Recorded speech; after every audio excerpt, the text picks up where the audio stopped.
Une victoire de manche et une deuxième place sur le Grand Prix de France. Week-end réussi pour le pilote de Dogneuville, Romain Fèvre, à Villars-sous-Écault dans le Doubs. Après une violente chute qui l'avait contraint à déclarer forfait sur le Grand Prix d'Espagne il y a 15 jours, le Bianloup, champion du monde de motocross en 2015, on le rappelle, semble être revenu à son meilleur niveau. Il remonte à la 3e place du classement général MXGP, suite début juin en Lettonie.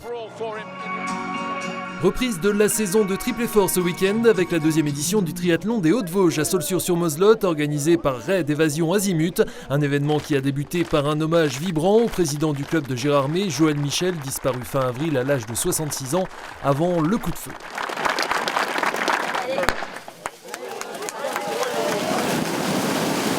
9h samedi matin, départ simultané pour les quelques 150 courageux des formats M et L, avec tout d'abord 1500 à 2300 mètres de natation dans une eau à tout juste 16 degrés, rafraîchissante.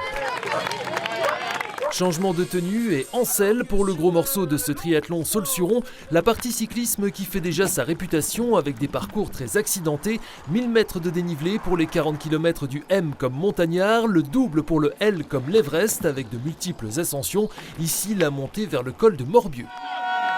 Retour à la base de loisirs pour la 2e transition avant de s'élancer sur l'épreuve de course à pied. Si la bataille va faire rage pour les accessites sur la distance M, le Verdunois Mathieu Merlan, ancien rameur international, disposait d'une confortable avance. Il s'impose devant Vincent Brision de Beauvais et le jeune Xertinois Yann Marais. Chez les femmes, la maître nageur bruyéroise d'origine Ségolène Valence n'aura pas eu de rival. C'était la reprise.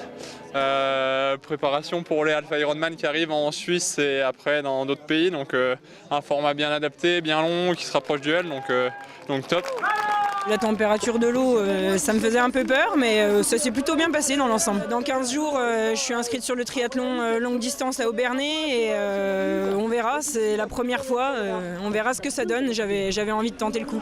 Sur la distance L justement, victoire du Belge François Reding devant le Géromois Guillaume Lalvé. A noter que dimanche, l'épreuve était support de la demi-finale des championnats de France jeunes pour le Grand Est et la Bourgogne-Franche-Comté. Nous y reviendrons largement dans l'émission Côté Sport avec l'organisateur Florent Janet.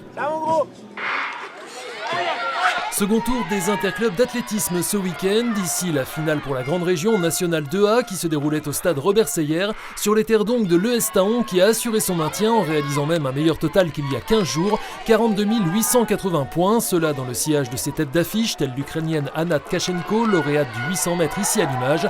En lice à Dijon, face à de solides formations du Sud notamment, l'Athlé Vosges Club avait hérité d'une poule très relevée et n'a pas réussi à se maintenir en National 1A malgré plusieurs victoires individuelles et la prise en compte de la performance il y a 15 jours de Clémence Beretta, la marcheuse médaillée de bronze avec l'équipe de France ce week-end lors des championnats d'Europe. L'AVEC redescend donc en N1B. En football, l'US Raon-l'Étape a logiquement disposé de la réserve de l'ASNL samedi soir, mais a dû attendre la seconde période pour faire la différence avec des réalisations de Reda Tahar au retour des vestiaires et de Marasidou à la 82e minute. Un succès qui permet aux Raonais de remonter à la 2e place de cette poule Grand Est de National 3. L'US Taon pointe désormais en 7e position après sa défaite 2-1 sur la pelouse de Schiltigheim. Les deux formations évolueront à l'extérieur le week-end prochain avant de boucler l'exercice à domicile dans 15 jours. Pour les handballeurs spinaliens, la saison galère a pris fin ce samedi soir au Palais des Sports avec, c'était déjà acté, une 2e descente consécutive direction la Nationale 3. Les jaunes et bleus auraient aimé finir sur une bonne note ce samedi soir face à Villers et se sont montrés valeureux, prenant jusqu'à 3 buts d'avance.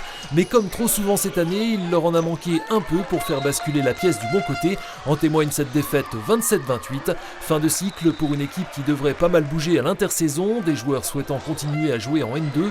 Le cas de l'entraîneur n'est pas tranché. Continuerait d'entraîner cette équipe ? Non, je pense pas, je sais pas encore, c'est encore pas décidé à 100%. On verra bien comment le club se restructure, ce qui se passe au sein du club et on verra ce qui se passe pour la saison prochaine. Donc pour l'instant, rien n'est acté ? Pour l'instant, rien n'est acté. Pour l'instant, c'est demain, départ en vacances et puis voilà. Plus d'images et de résultats ce lundi soir dans votre émission Côté Sport avec le champion de France junior du 800 mètres Loué Ouera de l'Athlé Vosges, Florent Janet et Johan Garcia du club Raid Évasion Azimut et Anthony Perchat de Vosges Matin, première diffusion à 19h.